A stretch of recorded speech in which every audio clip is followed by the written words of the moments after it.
Everyone, how are you all? Hope everyone is perfectly fine. So guys, this is my channel नौकरी समाचार। और जैसा कि आप लोग जानते हैं कि मैं इसमें नौकरी से रिलेटेड जितनी भी इंफॉर्मेशंस होती है मैं आप लोगों के लिए लेकर आती हूँ। तो गाइज अभी सीटेट का एग्ज़ाम आने वाला है, तो उससे रिलेटेड हम आज मैथ्स पैडागॉजी से रिलेटेड कुछ बहुत इंपॉर्टेंट क्वेश्चंस देखने वाले हैं। तो चलिए देख लेते हैं। देश के ऐसे युवा जो शिक्षण के क्षेत्र में अपना करियर बनाने की चाह लिए प्रतिवर्ष शिक्षक पात्रता परीक्षा की तैयारी करते हैं, उन्हें सीबीएसई के द्वारा सीटेट परीक्षा के आयोजन की तिथि जारी होने का इंतजार है। फिलहाल परीक्षा के आवेदन की प्रक्रिया पूरी की जा चुकी है, जिसमें शामिल होने के लिए लाखों अभ्यर्थियों ने अपने आवेदन किए हैं। यदि आप भी केंद्रीय विद्यालयों में शिक्षक बनने का सपना लिए इस पात्रता परीक्षा का हिस्सा बनने जा रहे हैं, तो यहाँ हम गणित पैडागॉजी के अंतर्गत एनसीएफ 2005 से पूछे जाने वाले कुछ बेहद महत्वपूर्ण सवालों के लिए आपके लिए लेकर आए हैं, जिनका अभ्यास आपको परीक्षा में 1 से 2 अंक तक दिलाने में सहायक होगा, इसलिए एक बार ज़रूर पढ़ लें। सो गाइज़, बहुत इंपॉर्टेंट क्वेश्चन है जो मैं आप लोगों के साथ शेयर करने वाली हूँ। और गाइज़, मैंने ईवीएस से भी रिलेटेड बहुत सारे क्वेश्चंस आप लोगों के लिए वीडियोस डाली हुई हैं, तो आप लोग जाके देख लीजिए, बहुत इम्पॉर्टेंट है। और इससे गाइज़ मैथ से बहुत सारे एनसीएफ से रिलेटेड बहुत सारे क्वेश्चंस पूछे जाते हैं। जो भी प्रॉब्लम्स हैं आप लोग देख लीजिए, इस क्वेश्चंस को एक बार कवर अप कर लीजिए। गाइज़, हम 3 घंटे की मूवी देख लेते हैं, हम आराम से 3 घंटे वेस्ट कर देते हैं, बट 10 से 12 मिनट की अगर कोई इंपॉर्टेंट वीडियो है हमारे सामने, हम इसको देखने से कतराते हैं। तो ऐसा आप लोग बिल्कुल नहीं कीजिए। कोशिश कीजिए कि यार सीटेट का एग्ज़ाम एक बार देना है, लाइफ टाइम के लिए वैलिड हो गया, अब तो कोई टेंशन लेने की बात ही नहीं है। देखिए क्वेश्चन क्या है। As per NCF 2005 one main goal of mathematics education in schools is to. As per NCF 2005 one main goal of mathematics education in school is to. क्या है एनसीएफ 2005 के according main goal mathematics education का अब schools में क्या रह गया है? इसका आंसर आप लोगों को पता होना चाहिए। हम आपके लिए ऑप्शंस बता रहे हैं। Develop numeracy skills, enhance problem solving skills, nurture analytical ability, mathematise the child's thought process. तो थॉट प्रोसेस को ही बिल्ड करना चाहते हैं। थॉट प्रोसेस एक बहुत अच्छा और रेलेवेंट है। सिर्फ हम उसकी प्रॉब्लम सॉल्विंग स्किल्स को नहीं कर रहे हैं, ना ही उसकी एनालिटिकल एबिलिटी को बढ़ाना चाहते हैं, ना उसकी नंबर सिस्टम को इंक्रीज़ करना चाहते हैं, बट हम चाहते हैं कि उसका थॉट प्रोसेस बहुत अच्छा हो। Let's see second question. It is more useful to know how to mathematise than to know a lot of mathematics. ये किसने कही थी, किसके द्वारा कहे गए ये कथन है? David wheeler. गाइज, इस तरीके के क्वेश्चन बहुत आते हैं, बहुत ज़्यादा पूछे जाते हैं, और हम लोग कितनी भी डेफिनेशंस लर्न कर लें हमें नहीं याद होती। जॉर्ज पोल्या, वैन हाइल और वाइगॉट्स्की। डेविड व्हीलर ने ऐसा कहा था। Let's see next question. As per the NCF 2005 NCF 2005 के अकॉर्डिंग एनसीएफ 2005 के अकॉर्डिंग कौन सी लाइंस जो हैं वो एकदम सूटेबल हैं और जो एकदम फिट हैं, वो आप लोगों को बतानी है। narrow aim of teaching mathematics at school is to teach number system and higher aim to teach algebra. Narrow aim of teaching mathematics at school is to teach calculation and higher aim is to teach measurements. Narrow aim of teaching mathematics at school is to develop numeracy related skills. आप लोगों को first and second options में से आपके according कोई लगता है? आप लोग बताइए।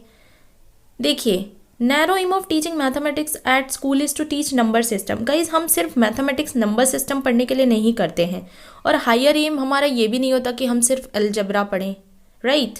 Narrow aim of teaching mathematics school is to teach calculation. सिर्फ कैलकुलेशन, गाइज एक अनपढ़ को भी कैलकुलेशन करना आता है। It's not only related to mathematics.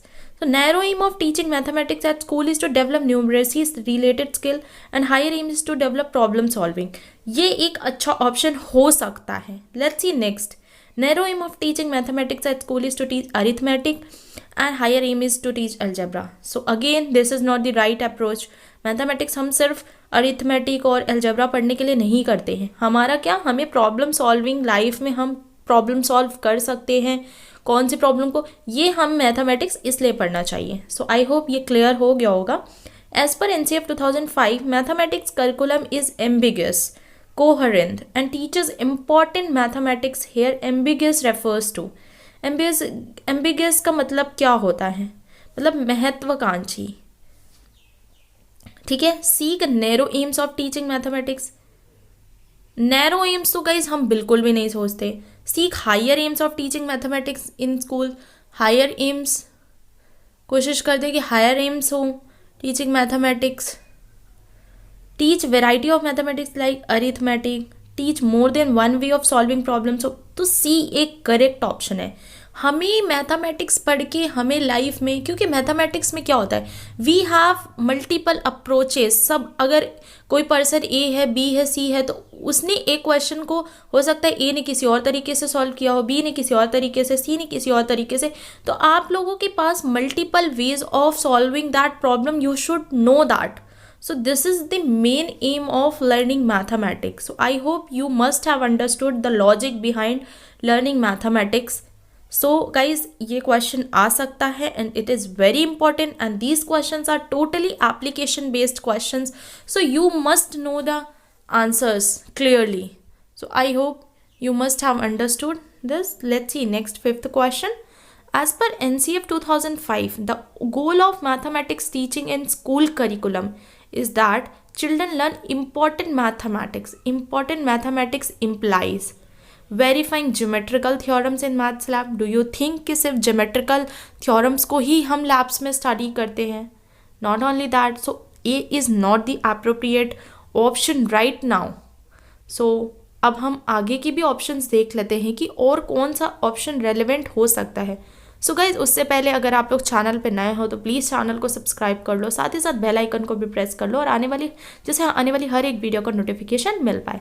So let's see B option. Knowing mathematical procedures and algorithms. आपको मैथमेटिकल प्रोसीजर्स एंड एल्गोरिदम्स को जानना. Solving mathematical games and puzzle. Understanding appropriate of use of learn mathematical techniques. So I think D is the correct option, क्योंकि हमें सिर्फ games और puzzle solve करना है mathematics से, तो that is not the right thing.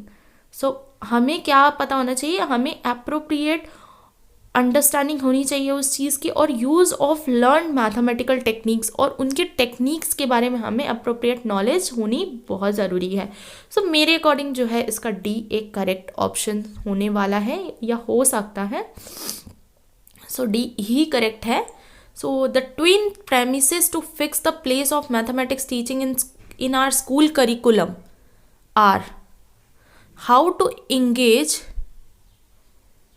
the mind of every student and how to strengthen the students' resources. So this is good option. Let's see next. बाकी भी देख लेते हैं कि बाकी क्या ऑप्शंस होते हैं. ये एक अप्रोप्रिएट है. How to improve the reasoning ability of every student, how to enhance his special ability. सो ये भी बहुत राइट है.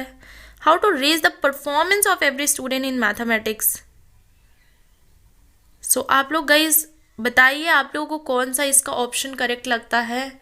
You guys should find out your answer also, कि आप लोग अगर एग्जाम में ऐसा क्वेश्चन आता है तो आप लोगों के लिए अकॉर्डिंग राइट ऑप्शन क्या होगा.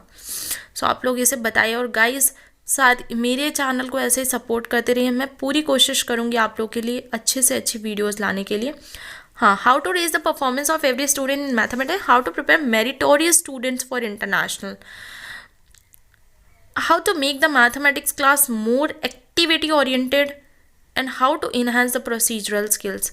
सो ए ऑप्शन मैंने पहले ही बोला था, it is the right option. According to NCF 2005, school mathematics takes place in a situation where children are listeners and the teachers is an active narrator. Children are involved in chorus drill of formulae and pressure of performance in examination. Mathematics is a part of children's life experience. D is the correct option. As per the vision statement of NCF 2005, school mathematics does not take place in a situation where children learn to enjoy mathematics, see mathematics as a part of their daily life experience, pose and solve meaningful problems, memorize formula and algorithm. So D is the correct answer होगा guys इसका. D एक appropriate answer है. सूत्रों और algorithm को कंठस्थ करते हैं. So next ninth, One of the major reasons for students failure in mathematics at school level is that our assessment process. क्या reasons होते हैं स्कूल में failure के बच्चों के mathematics में? Emphasizes on testing of procedural knowledge than mathematization of abilities, is gender biased and asks problems relevant to boys and boys interest. Next option guys क्या है? Is more subjective in nature and less or no objective type questions are included, gives more weightage to.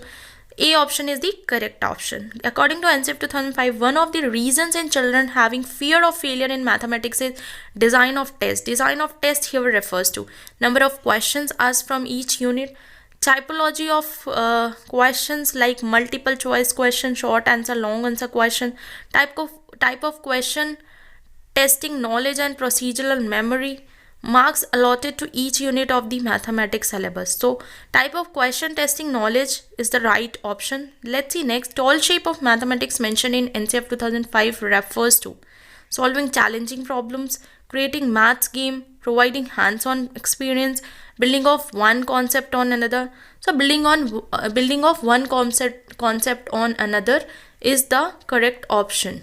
So D is the correct option. Which of the following is not an objective of teaching mathematics according to NCERT 2005? So making mathematics part of child's life experiences, promoting problem solving and problem solving skills. So you should know this answer. Options: promoting logical thinking, preparing for learning, higher and abstract mathematics. So कौन सा guide correct होगा? Making. So D is the correct option. NCERT 2005 emphasizes that succeeding in mathematics should be mandatory for every child. गणित में सफलता प्रत्येक बच्चे के लिए आवश्यक है. Students should be tested first for their logico mathematical ability. शिक्षार्थियों की तार्किक गणितीय योग्यता के लिए पहले उनकी परीक्षा होनी चाहिए. तो डू यू थिंक दोनों में से कोई ऑप्शन आपको करेक्ट मतलब रेलेवेंट लग रहे हैं? करेक्ट तो नहीं कह सकते अभी, क्योंकि अभी हमें 2 ऑप्शंस और देखने हैं, उनके हिसाब से क्या करेक्ट हो सकता है. So in 2 option, maths curriculum shall be separate for low achievers, बिल्कुल भी नहीं. Math shall be taught to selectives, no. So succeeding in mathematics should be mandatory, no. Student should be, so A is the correct option. NCERT 2005 emphasis on constructivist approach of learning as it focuses on memorization of definitions and formulae, submission of regular homework, परिभाषाओं और सूत्रों को याद करना, submission of regular homework, active participation of learner through engaging activities, effective lecture and instructions by teacher. So active participation of learner through engaging activities से ही वो mathematics सीख सकता है. तो C is the correct option and most appropriate one out of the 4. Let's see guys the next and the final question that I would like to tell you and explain.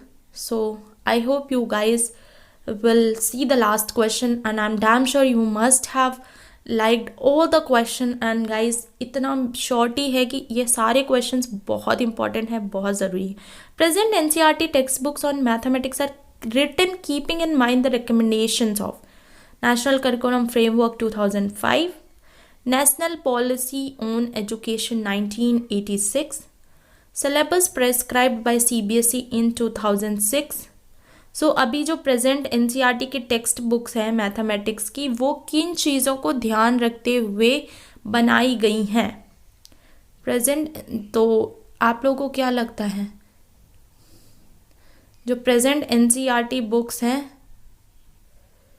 Syllabus prescribe by CBSE in 2006, national curriculum framework 2005, national policy on education 1986, syllabus prescribed by State Board in 2006. So National Curriculum Framework 2005 को देखते हुए बनाई गई हैं ये policies.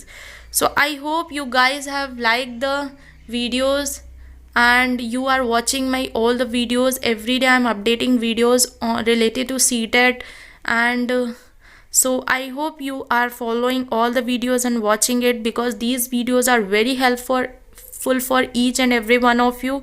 So guys, please watch these videos. I'm damn sure you will learn a lot of things from these videos and ये इनमें से बहुत सारे क्वेश्चंस आप लोगों के एग्ज़ाम्स में आने के चांसेस हैं।